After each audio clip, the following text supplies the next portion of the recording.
राम राम राम राम राम राम राम राम राम राम राम राम राम राम राम राम भजे विशेषसुन्दरं समस्तपापखण्डनं स्वभक्तचित्तरञ्जनं सदैव राममद्वयं राम राम राम राम राम राम राम राम जटाकलापशोभितं समस्तपापनाशकं स्वभक्तभीतिभञ्जनं भजेह राममद्वयं राम राम राम राम राम राम राम राम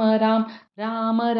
राम राम राम राम राम राम निजस्वरूपबोधकं कृपाकरं भवापहं समं शिवं निरञ्जनं भजेह राममद्वयं राम राम राम राम राम राम राम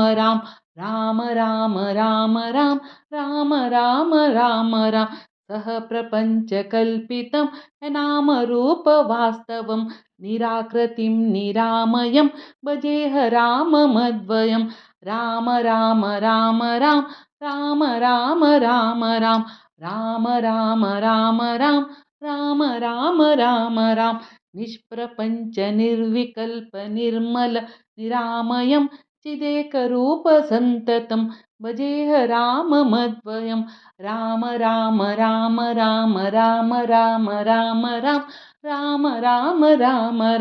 राम राम राम राम भवाब्धिपोतरूपकं शेषदेहकल्पितं गुणाकरं कृपाकरं भजेह राममद्वयं राम राम राम राम राम राम राम राम महावाक्यबोधकै विराजमानवाक्पदै परब्रह्मव्यापकं भजेह राममद्वयं राम राम राम राम राम राम राम राम राम राम राम राम राम राम राम राम शिवप्रदं सुखप्रदं भवच्चिदं भ्रमापहं विराजमानदैशिकं भजेह राममद्वयं राम राम राम राम राम राम राम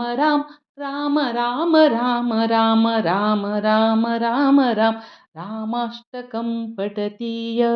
सुकरं सुपुण्यं व्यासेन भाषितमिदं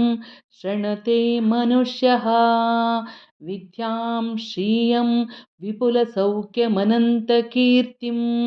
सम्प्राप्य देहविलये लभते च मोक्षम्